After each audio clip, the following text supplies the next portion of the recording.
Good morning. You guys have been asking for a detailed rundown of my four-wheel drive now for a little while, so here it is. I'm going to take you through everything I've done with this vehicle over the last 4 years basically.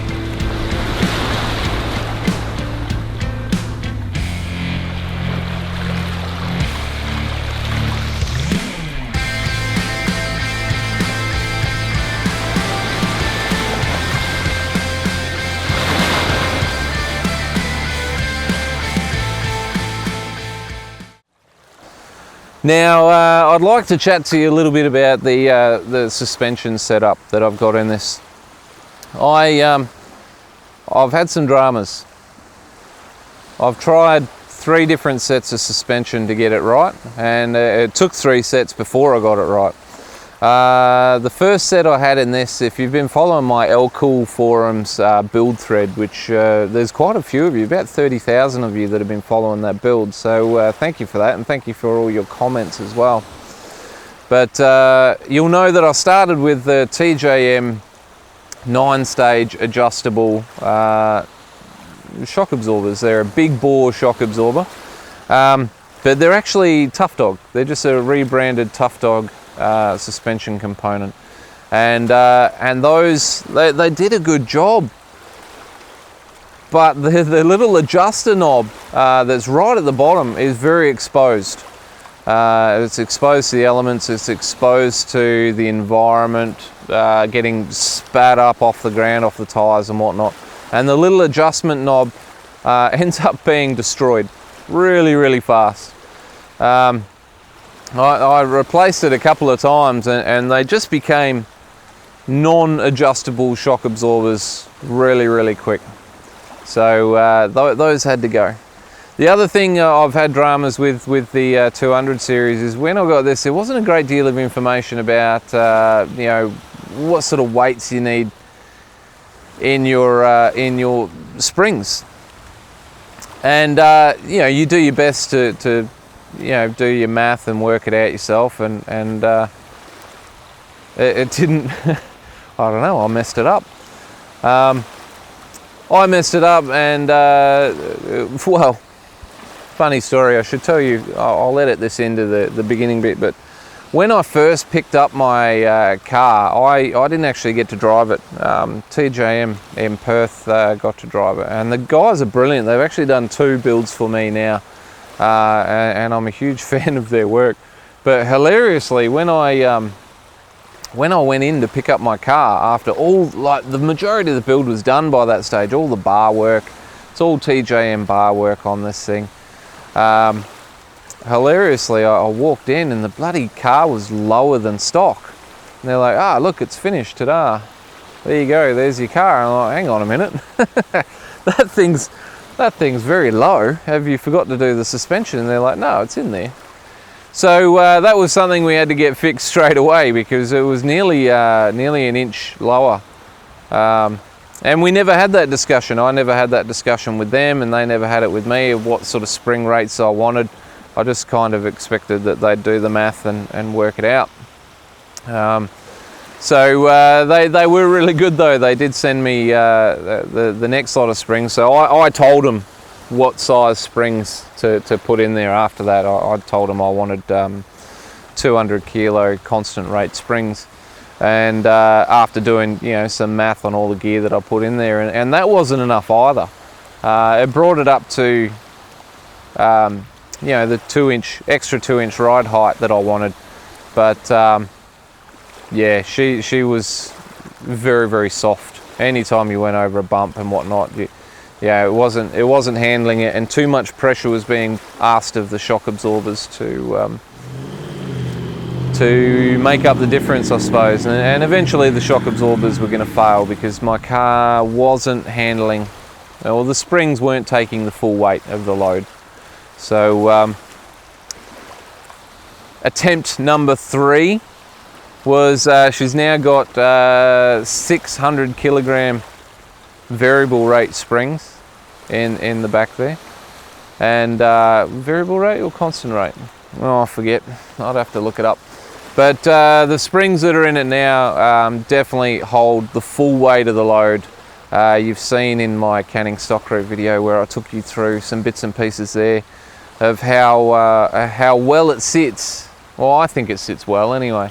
How well it sits when it's fully loaded, because she's at just shy of 3.8 tonne. It's 3.76 tonne when she's fully loaded, and there is a heap of room in that wheel arch still, and it's nice and even between front and back, so that's a really good indication that I got it right with the suspension, with the shock absorbers there.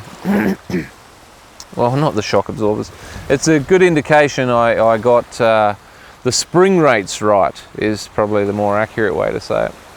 Now the shock absorbers, I went the ARB Old Man Emu BP51s. They're a remote reservoir shock, and for all intensive purposes they're a really good bit of kit, but they're not perfect. And I've had some dramas, and looking at the forums and whatnot, you guys have had a lot of dramas with them as well.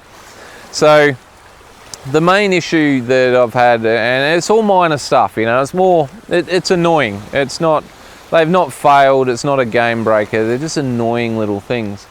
So the main issue that I have is the little plastic guards that are over the back of the shock absorber protecting the exposed rod is falls off all the time, like just normal four-wheel driving stuff. You do a water crossing, guaranteed bang, it falls off. You do some hard sand driving, bang, it falls off. I am forever replacing the clips on it, and so are the boys down at ARB, and I think they're probably sick of the sight of me by now, because I keep coming in going, the bloody thing's fallen off, have you found a permanent solution yet? And they try some different things, and none of it's worked yet. So that's one of the annoying things. One of the other annoying things that I've had with mine is one of the bushes wore through on the canning stock route. It never failed, but it was worn and clapped out, and the boys at ARB replaced that for me. That is one of the good things about the flagship, I suppose, products of ARB. They replace them, no questions asked, which is fantastic for me. It's the sort of reliability I need in my gear, that I can say, look, this isn't right, and they just fix it. The third issue I've had with the suspension is it's just leaking the tiniest amount of oil from, there's a seam where you adjust the suspension, and it's leaking just a tiny amount of oil through that seam.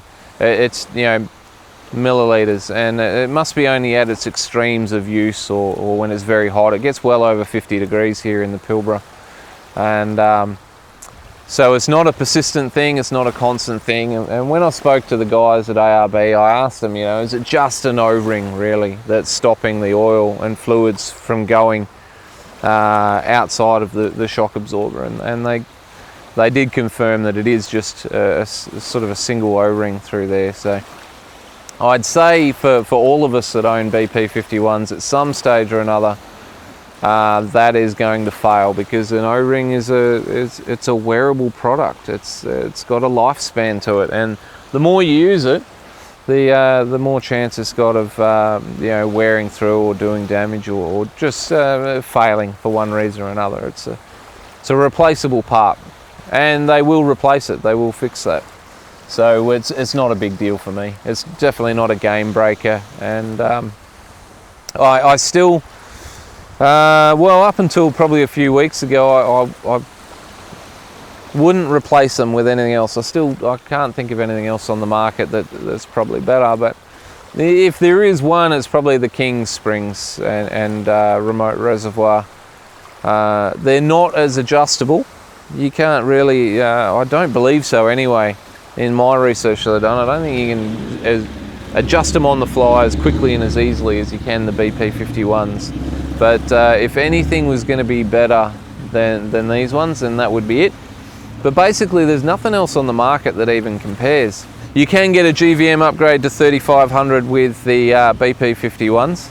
I've got a 3800 GVM upgrade, but I did change the shock absorbers, so that's not set or even legal now.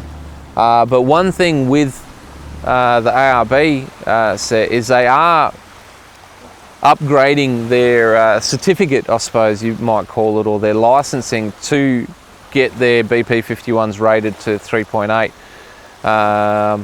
and that's going to be happening within weeks. I think January at the latest is when that was going to come through. So that's good news for all of us that are a little bit heavy, that soon, straight off the shelf, you can get a GVM certified